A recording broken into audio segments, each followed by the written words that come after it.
ಸರ್ವವ್ಯಾಪ್ತ ಗುಣಾತೀತ ನಿರ್ವೀಕರ ನಿರಂಜನ ಪೂರ್ಣಬೋಧೋಚಿದಾನಂದ ತಸ್ಮೈ ಶ್ರೀ ಗುರವೇ ನಮಃ.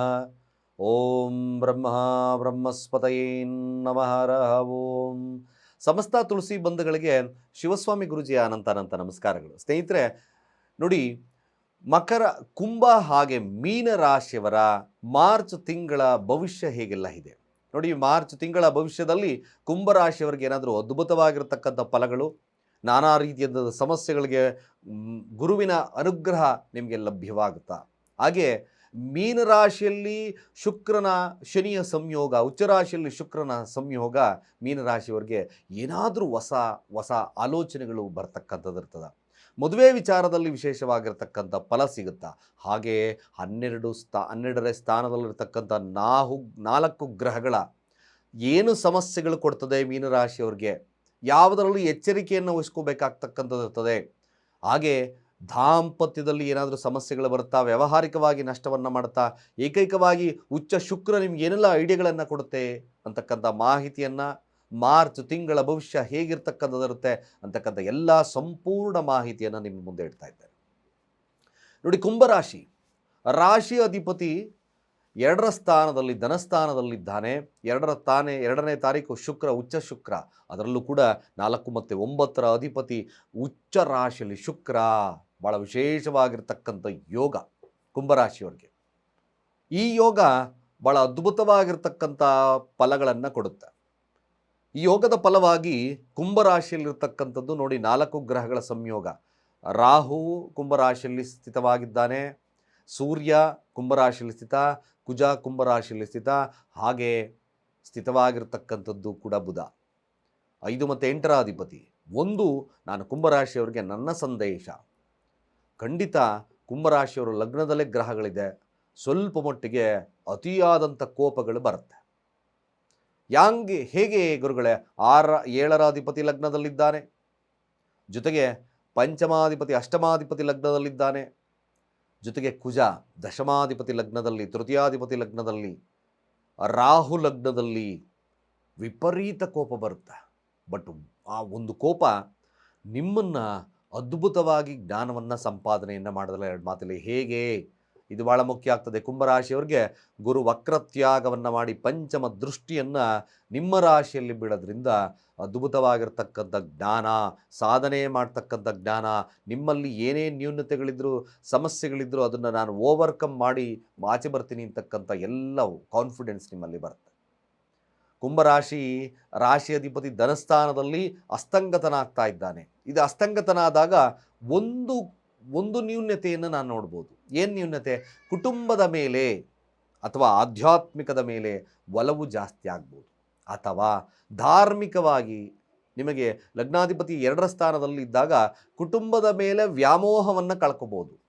ಬಟ್ ಆಧ್ಯಾತ್ಮಿಕವಾಗಿರ್ತಕ್ಕಂಥ ಆಲೋಚನೆಗಳು ಜಾಸ್ತಿ ಆಗ್ಬೋದು. ಮ್ಯಾಕ್ಸಿಮಮ್ ಇದೊಂದು ಕುಂಭರಾಶಿಯವ್ರಿಗೆ ಸ್ವಲ್ಪ ಮಟ್ಟಿಗೆ ಈ ಒಂದು ಮಾಸ ಒತ್ತಡದಿಂದ ಕೂಡಿರ್ತಕ್ಕಂಥ ಮಾಸವಾದರೂ ಬಲ ಇರ್ತಕ್ಕಂಥ ಮಾಸ, ಆತ್ಮಬಲ ಇರ್ತಕ್ಕಂಥ ಒಂದು ಮಾಸವಾಗ್ತದೆ. ಹೀಗೆಲ್ಲ ಯಾವೆಲ್ಲ ವಿಚಾರಗಳು, ಹಾಗೆ ನಿಮ್ಮ ಹಣಕಾಸು ಹೇಗಿರ್ತಕ್ಕಂಥದ್ದು ಇರ್ತದೆ. ಕುಂಭರಾಶಿಯವರಿಗೆ ಸಾಲವನ್ನು ತೀರಿಸ್ತಕ್ಕಂಥ ಸನ್ನಿವೇಶಗಳು ನಿರ್ಮಾಣ ಆಗುತ್ತಾ, ನಿಮ್ಮ ಹಣಕಾಸಿನ ವ್ಯವಸ್ಥೆ ಹೇಗೆ, ಹಾಗೆ ಜಾಬ್ ಬಗ್ಗೆ ಹೇಗಿರ್ತಕ್ಕಂಥದ್ದೇ, ಹಾಗೆ ಮದುವೆ ಏನಾದರೂ ವಿಶೇಷವಾಗಿ ಮದುವೆ ವಿಚಾರದಲ್ಲಿ ಶುಭವನ್ನು ನೋಡ್ತದ. ಹಾಗೆ ಸ್ನೇಹಿತರು, ಹಣಕಾಸು ವಿಭಾಗ, ಕೆಲಸದ ವಿಭಾಗ, ಆರೋಗ್ಯ ವಿಭಾಗ, ಎಲ್ಲ ವಿಚಾರಗಳನ್ನು ಸಂಕ್ಷಿಪ್ತವಾಗಿ ತಿಳಿಸ್ತಾ ಇದ್ದೇನೆ. ಕುಂಭರಾಶಿಯವರು ಮೊಟ್ಟಮೊದಲಾಗಿ ಹಣಕಾಸಿನ ವ್ಯವಸ್ಥೆ ಸ್ವಲ್ಪ ಮಟ್ಟಿಗೆ ಗರಿಗೆದಿರ್ತದೆ. 10ರ ತಾರೀಕು ಮ್ಯಾಕ್ಸಿಮಮ್ ನಿಮ್ಮ ಹಣಕಾಸು ವಿಭಾಗಗಳು 200% ಸ್ವಲ್ಪ ಚೇತರಿಕೆಯನ್ನು ಕಾಣುತ್ತೆ.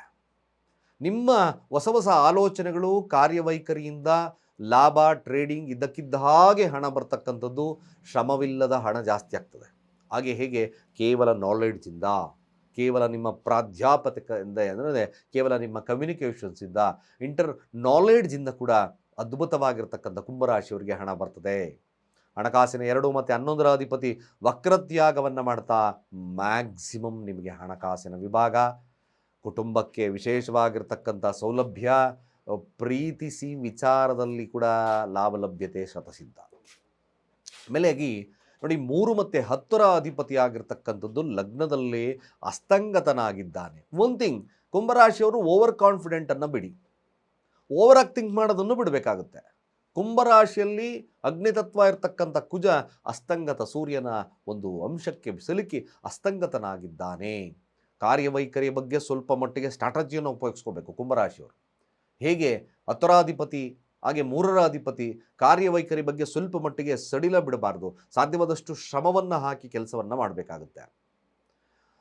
ಜೊತೆಗೆ ಯಾರು ಕುಂಭರಾಶಿಯಲ್ಲಿದ್ದೀರೋ ಸೋಲ್ಬಾರ್ದು ಅರ್ಥ ಆಯ್ತು. ಹೇಗೆ ಅಪ್ಪ ಛೇ ಏನು ಕೆಲಸ ಮಾಡಿದ್ರು ನನ್ನ ಕೈಲಿ ಇಷ್ಟೇ ಅಲ್ಲ, ಯಾಕೆ ಯಾರು ಅರ್ಥ ಮಾಡ್ಕೊಳ್ತಾ ಇಲ್ಲ, ನಾನು ಎಷ್ಟೆಲ್ಲ ಒಂದು ಕೆಲಸಗಳನ್ನು ಮಾಡ್ತೀನಿ, ಈ ಕೆಲಸಗಳನ್ನು ಮಾಡಿದ್ರು ಕೂಡ ಯಾಕೆ ಯಾರು ಇದನ್ನು ಸರಿಯಾಗಿ ತಗೊಳ್ತಾ ಇಲ್ಲ ಅಂತಕ್ಕಂಥ ಮನೋಭಾವವನ್ನು ಬಿಡಬೇಕಾಗುತ್ತೆ.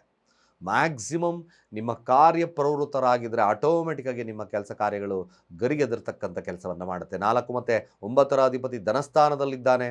ಖಂಡಿತವಾಗಿ ಭಾಳ ವಿಶೇಷವಾಗಿ ಹಣಕಾಸಿನ ವಿಭಾಗ ಹಾಗೆ ಯಾವುದಾದ್ರೂ ಒಂದು ಸಹಾಯ ಹಸ್ತದಿಂದ ನಿಮ್ಮ ಸಂಕಷ್ಟಗಳು ದೂರ ಆಗ್ತಕ್ಕಂಥದ್ದಿರ್ತದೆ. ವಾಹನಾದಿಗಳನ್ನು ಕೊಂಡುಕೊಳ್ತಕ್ಕಂಥದ್ದಿರ್ತದೆ. ಹಾಗೆ ಶುಕ್ರ 2ರ ಸ್ಥಾನದ 4ರ ಅಧಿಪತಿ ಆಗಿರೋದ್ರಿಂದಲೂ ಸಹಿತವಾಗಿ ಮದುವೆ ವಿಚಾರದಲ್ಲಿ ಸ್ವಲ್ಪ ಮಟ್ಟಿಗೆ ಶುಭ ಆಗ್ತದೆ. ಸಂಗಾತಿಯಿಂದ ವಿಶೇಷವಾಗಿರ್ತಕ್ಕಂಥ ಸೌಲಭ್ಯಗಳು, ಒಳ್ಳೆಯ ಉಡುಗೊರೆಗಳು ಇದ್ದಕ್ಕಿದ್ದ ಹಾಗೆ ನಿಮಗೆ ಧನಾಗಮ ಸಾಧ್ಯತೆ. ಏಕೆಂದರೆ 9ರ ಅಧಿಪತಿ ಭಾಗ್ಯಾಧಿಪತಿ ಧನಸ್ಥಾನದಲ್ಲಿದ್ದಾನೆ. ಖಂಡಿತವಾಗಿ ಹಣಕಾಸಿನ ವಿಭಾಗದಲ್ಲಿ ಮತ್ತು ಸಾಲದ ವಿಭಾಗದಲ್ಲಿ ಸಮಸ್ಯೆ ಇದ್ದಿರ್ತಕ್ಕಂಥವ್ರಿಗೆ ಇದೊಂದು ವಿಶೇಷವಾಗಿರ್ತಕ್ಕಂಥ ಪರಿಹಾರ. ಶುಕ್ರನ ಪ್ರಾರ್ಥನೆಯನ್ನು ಮಾಡ್ಕೊಳ್ಳಿ. ಓಂ ಶಂ ಶುಕ್ರಾಯ ನಮಃ. ಅದ್ಭುತವಾಗಿರ್ತಕ್ಕಂಥ ಪರಿಹಾರಗಳಲ್ಲೊಂದು.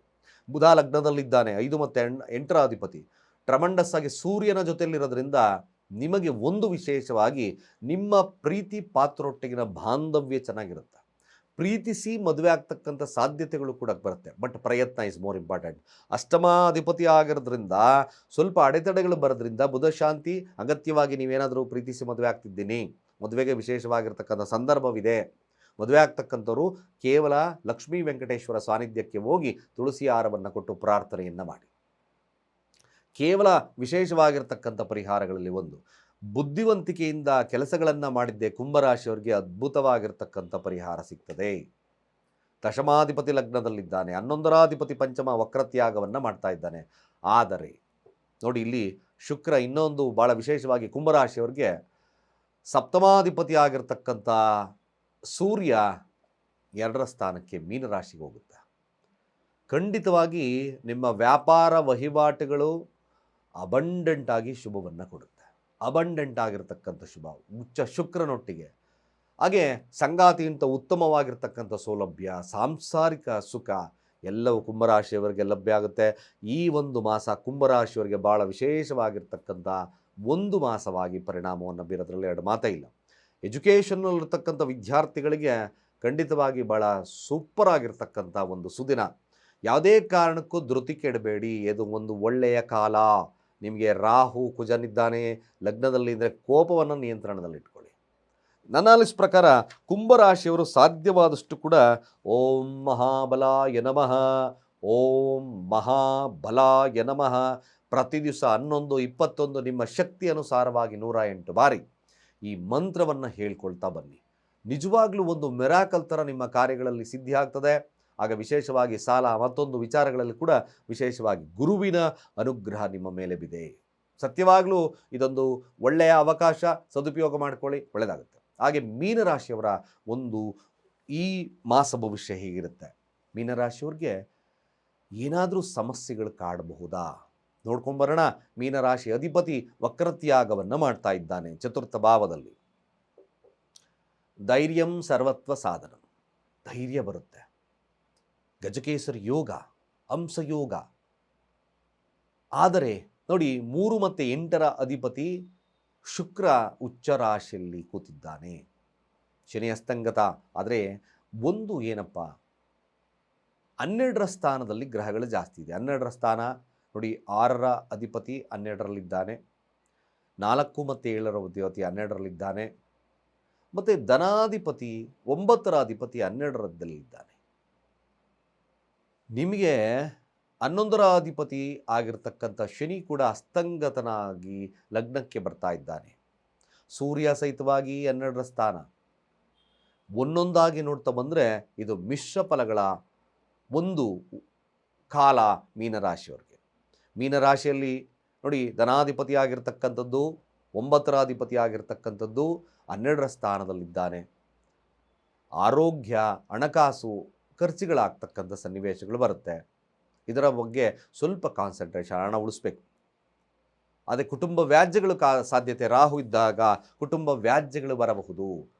ಮ್ಯಾಕ್ಸಿಮಮ್ ನನ್ನ ಅನಿಸಿದ ಪ್ರಕಾರ ಯಾರಾದರೂ ಮೀನರಾಶಿಯವರು ಆಗಿಂದಾಗಿ ಆಂಜನೇಯ ದೇವಸ್ಥಾನಕ್ಕೆ ಭೇಟಿ ಮಾಡಿ ಕೆಂಪು ಕಲ್ಸಕ್ಕರೆಯನ್ನು ಹಂಚತಕ್ಕಂಥ ಕೆಲಸವನ್ನು ಮಾಡಿ. ಇದು ಸ್ವಲ್ಪ ಮಟ್ಟಿಗೆ ನಿಮಗೆ ಶುಭವಾಗುತ್ತೆ. ಹಾಗೆ 3 ಮತ್ತು 8ರ ಅಧಿಪತಿ ಆಗಿರ್ತಕ್ಕಂಥ ಶುಕ್ರ ಲಗ್ನದಲ್ಲಿದ್ದಾಗ ನಿಮಗೆ ಒಂದು ಆವಿಷ್ಕಾರದ ಮನೋಭಾವತೆ, ಹಾಗೆ ಏನಾದರೂ ಆಗಲಿ ಧೈರ್ಯವನ್ನು ತುಂಬಿಕೊಳ್ತಕ್ಕಂಥ ಶಕ್ತಿ ಬರುತ್ತೆ. ಮೀನರಾಶಿಯಲ್ಲಿ ಉಚ್ಚ ಶುಕ್ರ, ಅಫ್ಕೋರ್ಸ್ ಏನೇ ಸಮಸ್ಯೆ ಬಂದರೂ ನನ್ನ ತಂತ್ರಜ್ಞಾನದಿಂದ, ನನ್ನ ನಾಲೆಡ್ಜಿಂದ ಇದನ್ನು ಶುಭವನ್ನು ಮಾಡ್ತೀನಿ ಅಂತಕ್ಕಂಥ ಕೇಪಬಿಲಿಟಿ ಬರುತ್ತೆ. ಸಂಕಷ್ಟಗಳು ಬಂದರೂ ಶುಕ್ರನ ಅನುಗ್ರಹವಿದೆ. ಹಾಗೆ ನೋಡಿ, 4 ಮತ್ತು 7ರ ಅಧಿಪತಿ ಬಿಸ್ನೆಸ್ಸಲ್ಲಿ ಸ್ವಲ್ಪ ನಷ್ಟ, ಸಂಗಾತಿಗೋಸ್ಕರ ನಷ್ಟವಾಗ್ಬೋದು, ಹಾಗೆ ಎದುರಾಳಿಗೋಸ್ಕರ ನಷ್ಟವಾಗ್ಬೋದು, ನಿಮ್ಮ ಪಾರ್ಟ್ನರ್ಶಿಪ್ಪಲ್ಲಿ ನಷ್ಟವನ್ನು ತಗೋಬೋದು. ಇದೊಂದು ಸ್ವಲ್ಪ ಮಟ್ಟಿಗೆ ನೀವು ಯೋಚನೆ ಮಾಡಿ ಬಂಡವಾಳ ಹಾಕಬೇಕಾದ್ರೆ ಬಿಸ್ನೆಸ್ ಫೀಲ್ಡಲ್ಲಿರ್ತಕ್ಕಂಥವ್ರು ಸ್ವಲ್ಪ ಜಾಗರೂಕತೆ. ಹಾಗೆ ವಿದ್ಯಾರ್ಥಿಗಳಿಗೆ ಸ್ವಲ್ಪ ಹಿನ್ನಡೆ ಇರತಕ್ಕಂಥ ಸಾಧ್ಯತೆ ಬರ್ತದೆ. ಎಫರ್ಟ್ ಜಾಸ್ತಿ ಹಾಕಬೇಕು, ಮಂತ್ರವನ್ನು ಹೇಳ್ತಕ್ಕಂಥ ಕೆಲಸವನ್ನು ಮಾಡಬೇಕು. ವಿದ್ಯಾರ್ಥಿಗಳು ಎಕ್ಸ್ಪೆಷಲಿ ಕೂಡ ಗಣಪತಿಯನ್ನು ಪ್ರಾರ್ಥನೆಯನ್ನು ಮಾಡ್ತಾ ಬನ್ನಿ. ಓಂ ಗಂ ಗಣಪತಯೇ ವಿಘ್ನ ವಿನಾಶಿನೇ ಸ್ವಾಹ, ಓಂ ಗಂ ಗಣಪತಯೇ ವಿಘ್ನ ವಿನಾಶಿನೇ ಸ್ವಾಹ ಮಂತ್ರಗಳನ್ನು ಚಾಂಟ್ ಮಾಡ್ತಾ ಬನ್ನಿ ಮೀನರಾಶಿಯವರು ವಿದ್ಯಾರ್ಥಿಗಳಾಗಿದ್ದಾಗ. ಹಾಗೆ ನೋಡಿ, ಪಂಚಮಾಧಿಪತಿ ಪಂಚಮ ಸ್ಥಾನದಿಂದಲೇ ತನ್ನ ಮಾಸವನ್ನು ಪ್ರಾರಂಭವನ್ನು ಮಾಡ್ತಾ ಇದ್ದಾನೆ. ಸ್ವಲ್ಪ ಮಟ್ಟಿಗೆ ನಿಮಗೆ ಚಂದ್ರನ ಅನುಗ್ರಹ ಸಿಗ್ತಕ್ಕಂಥದ್ದು ಇರ್ತದೆ. ನಿಮ್ಮ ಡಿಸೈರ್ ಫುಲ್ಫಿಲ್ ಆಗ್ತಕ್ಕಂಥ ಸಾಧ್ಯತೆ, ಚಂದ್ರನ ಅನುಗ್ರಹ ಇರತಕ್ಕಂಥದ್ದು ಆರೋಗ್ಯದಲ್ಲಿ ಬರ್ತಕ್ಕಂಥ ಸಮಸ್ಯೆಗಳನ್ನು ಸ್ವಲ್ಪ ಪ್ರಮಾಣದಲ್ಲಿ ಅಭಿವೃದ್ಧಿ ಮಾಡ್ತದೆ. ಅದೇ 6ರ ಅಧಿಪತಿ ಕೆಲಸದಲ್ಲಿ ಸ್ವಲ್ಪ ಒತ್ತಡ ಇರತಕ್ಕಂಥ ಸಮಯ, ಮಧ್ಯಭಾಗದವರೆಗೂ ಕೂಡ ಒತ್ತಡ ಇರ್ತದೆ. ನಷ್ಟ, ಆರೋಗ್ಯದಲ್ಲಿ ಹಾಸ್ಪಿಟಲ್ ವಿಸಿಟ್ ಇರ್ತದೆ, BP ಜಾಸ್ತಿ ಆಗ್ತದೆ, ಹಾಸ್ಪಿಟಲ್ ವಿಸಿಟ್ ಮಾಡ್ತಕ್ಕಂಥದ್ದು ಸಾಧ್ಯತೆ ತುಂಬ ಜಾಸ್ತಿ ಇರೋದ್ರಿಂದ ನೀವು ಭಾನುವಾರಗಳೊಂದು ಮಧ್ಯಭಾಗದವರೆಗೂ 14-15 ಆದ ನಂತರ ಸೂರ್ಯ ಮೀನರಾಶಿಯನ್ನು ಪ್ರವೇಶವನ್ನು ಮಾಡಿದಾಗ ಸ್ವಲ್ಪ ವಿಲ್ ಪವರ್ ಜಾಸ್ತಿ ಆಗ್ತದೆ. ಆಗ ಕೆಲಸದಲ್ಲಿ ಒತ್ತಡ ಕಡಿಮೆ ಆಗ್ತಕ್ಕಂಥದ್ದು ಇರ್ತದೆ, ಆರೋಗ್ಯದಲ್ಲಿ ಬರ್ತಕ್ಕಂಥ ಸಮಸ್ಯೆಗಳು ಕಡಿಮೆ ಆಗ್ತದೆ. ಸ್ವಲ್ಪ ಭಾನುವಾರಗಳಂದು ಚಪಾತಿಯನ್ನು ಹಸುಗಳಿಗೆ ಕೊಡಿ, ಶಿವನ ಅಷ್ಟೋತ್ತರಗಳನ್ನು ಪಠನೆ ಮಾಡ್ತಕ್ಕಂಥ ಕೆಲಸವನ್ನು ಮಾಡಿ. ಸ್ವಲ್ಪ ಮಟ್ಟಿಗೆ ಮೀನರಾಶಿಯವರಿಗೆ ನೋಡಿ, 10ರಾಧಿಪತಿ ಆಗಿರ್ತಕ್ಕಂಥದ್ದು ನಾವು ನೋಡೋದಾದರೆ 10ರಾಧಿಪತಿ ಕರ್ಮಾಧಿಪತಿ ಚತುರ್ಥ ಭಾವದಲ್ಲಿರೋದ್ರಿಂದ ಒಳ್ಳೊಳ್ಳೆ ಸಜೆಷನ್ ತಗೊಳ್ಬೇಕಾಗುತ್ತೆ, ಜ್ಞಾನವನ್ನು ವೃದ್ಧಿಯನ್ನು ಮಾಡ್ಕೋಬೇಕಾಗುತ್ತೆ. ಗುರುವಿನ ಅನುಗ್ರಹದಿಂದ ಮಾತ್ರ ನಿಮಗೆ ಸ್ವಲ್ಪ ಶುಭ. ಎಕ್ಸ್ಪೆಷಲಿ ವಿದ್ಯಾರ್ಥಿಗಳಿಗೆ ನಾನೊಂದು ಟಿಪ್ಸ್ ಕೊಡ್ತಾ ಇದ್ದೇನೆ. ನೀವು ಸ್ನಾನ ಮಾಡ್ತಕ್ಕಂಥ ನೀರಿಗೆ ಶುದ್ಧ ಅರಿಶಿಣ ಹಾಕ್ಕೊಂಡು ಸ್ನಾನ ಮಾಡಿ. ಗುರುವಿನ ಅನುಗ್ರಹದ ಮೇರೆಗೆ ನಿಮಗೆ ವಿದ್ಯಾಭ್ಯಾಸದಲ್ಲಿ ಸ್ವಲ್ಪ ಶುಭವಾಗ್ತಕ್ಕಂಥ ಇರ್ತದೆ. ಇನ್ನು ಲಾಭಾಧಿಪತಿ ಹಾಗೆ ನಷ್ಟಾಧಿಪತಿ ಆಗಿರ್ತಕ್ಕಂಥದ್ದು ಲಗ್ನದಲ್ಲಿ ಹಸ್ತಂಗತನಾಗಿದ್ದಾನೆ. ನಿಮ್ಮ ಲಾಭವನ್ನು ಪರಿಶ್ರಮವನ್ನು ಬೇಕೇ ಬೇಕಾಗುತ್ತೆ. ಇಲ್ಲಿ ಒಂದು ಎಲ್ಲ ಗ್ರಹಗಳ ವಿಚಾರಗಳನ್ನು ಇನ್ಕ್ಲೂಡ್ ಆಗಿ ಎಲ್ಲ ಸೇರಿಸಿ ಹೇಳೋದಾದರೆ ಮೀನರಾಶಿಯವರಿಗೆ ಪ್ರಯತ್ನದಿಂದ ಮಾತ್ರ ಸ್ವಲ್ಪ ಶುಭವಿದೆ. ಅನ್ನೆಸಸರಿಯಾಗಿ ಯಾವುದಕ್ಕೆ ಬಂಡವಾಳವನ್ನು ಹಾಕೋಕೆ ಹೋಗಬೇಡಿ. ದುಡುಕಿ ನಿರ್ಧಾರಗಳನ್ನು ಸ್ವಲ್ಪ ದೂರ ಇಡಿ. ಧೈರ್ಯ ಇದೆ ಅಂತ ಹಣೆಯನ್ನು ಬಂಡೆಗೆ ಚೆಚ್ಕೋಬೇಡಿ. ಸ್ವಲ್ಪ ಕಾಮಾಗಿ ಯೋಚನೆಗಳನ್ನು ಮಾಡಿ ದುಡುಕಿ ನಿರ್ಧಾರಗಳನ್ನು ತಗೊಳ್ಳೋದು ಬಿಟ್ಟು ಈ ತಿಂಗಳು ಸರಿಯಾದಂಥ ಮಾರ್ಗದರ್ಶನದೊಂದಿಗೆ ಮುನ್ನಡೆದ್ರೆ ಖಂಡಿತವಾಗಿ ನಿಮಗೆ ಶುಭವಾಗ್ತಕ್ಕಂಥ ಇರ್ತದೆ. ಹಾಗೆ ಮೀನರಾಶಿಯವರು ಸಾಧ್ಯವಾದಷ್ಟು ಪ್ರತಿ ದಿವಸ 1 ಬಾರಿ ಹನುಮಾನ್ ಚಾಲೀಸವನ್ನು ಪ್ರಾರ್ಥನೆಯನ್ನು ಮಾಡಿ. ಖಂಡಿತವಾಗಿ ನಿಮಗೆ ವಿಶೇಷವಾಗಿರ್ತಕ್ಕಂಥ ಫಲಲಭ್ಯತೆ ಆಗುತ್ತೆ, ಶುಭವಾಗ್ತದೆ. ಮಾರ್ಚ್ ತಿಂಗಳಲ್ಲಿ ಬರ್ತಕ್ಕಂಥ ಅನೇಕ ರೀತಿಯಾದಂಥ ಸಮಸ್ಯೆಗಳು ದೂರ ಆಗುತ್ತೆ. ಸ್ನೇಹಿತರೆ, ವಿಶೇಷವಾಗಿ ನಮ್ಮ ಚಾನಲಲ್ಲಿ ನೀವು ಯಾರ್ಯಾರು ನೋಡ್ತಾ ಇದ್ದೀರೋ ಅಥವಾ ನಿಮ್ಮ ಸ್ನೇಹಿತರಿಗೂ ಇದನ್ನು ಫಾರ್ವರ್ಡ್ ಮಾಡಿ. ನಾನಾ ರೀತಿಯಾದಂಥ ಕ್ರಿಸ್ಟಲ್ಸ್ ಸಿಗ್ತದೆ. ವಿದ್ಯಾಭ್ಯಾಸ, ಹಾಗೆ ಆರೋಗ್ಯ, ಮಾನಸಿಕವಾಗಿರ್ತಕ್ಕಂಥ ಚಿಂತನೆ, ಅಥವಾ ಡೈಜೆಷನ್ ಪವರ್ ಸರಿ ಇಲ್ಲ, ಅಥವಾ ನಾನಾ ರೀತಿಯಾದಂಥ ವ್ಯಾಧಿಗಳು, ಇವೆಲ್ಲ ವಿಚಾರಕ್ಕೋಸ್ಕರ ನಮ್ಮಲ್ಲಿ ಕ್ರಿಸ್ಟಲ್ಸ್ ಸಿಗ್ತಕ್ಕಂಥದ್ದು ಇರ್ತದೆ. ಜೊತೆಗೆ ನಿಮಗೆ ಸ್ಥಿರವಾಗಿ ಹಣಕಾಸಿನಲ್ಲಿ ಸಮಸ್ಯೆ ಇದೆ ಅಂದಾಗ ನಮ್ಮಲ್ಲಿ ಪೈರೇಟಲ್ಲಿ ಸಿಗ್ತಕ್ಕಂಥ ಲಕ್ಷ್ಮೀ ಯಂತ್ರ, ಕೈಲಾಶ ಯಂತ್ರಗಳು, ಹಾಗೆ ಗಣಪತಿ ಯಂತ್ರಗಳು, ಹಾಗೆ ಸಮೃದ್ಧಿ ಅಂದರೆ ವಾಸ್ತು ಸಮೃದ್ಧಿ ಯಂತ್ರಗಳು, ಬಗಳಾಮುಖಿ ಯಂತ್ರಗಳು, ನಾನಾ ರೀತಿಯಾದಂಥ ಯಂತ್ರಗಳು ನಮ್ಮಲ್ಲಿ ಸಿಗುತ್ತೆ. ನಿಮಗೆ ಒಂದೊಂದಾಗಿ ತೋರಿಸ್ತೇನೆ. ಈ ಸ್ತ್ರೀ ಯಂತ್ರ ಅಂದರೆ ಶ್ರೀಚಕ್ರ, ಪೈರೇಟಲ್ಲಿರ್ತಕ್ಕಂಥ ಶ್ರೀಚಕ್ರ ಒಂದೊಂದಾಗಿ ಮುಂದಿನ ವಿಡಿಯೋದಲ್ಲಿ ನಾನು ತೋರಿಸ್ತೇನೆ.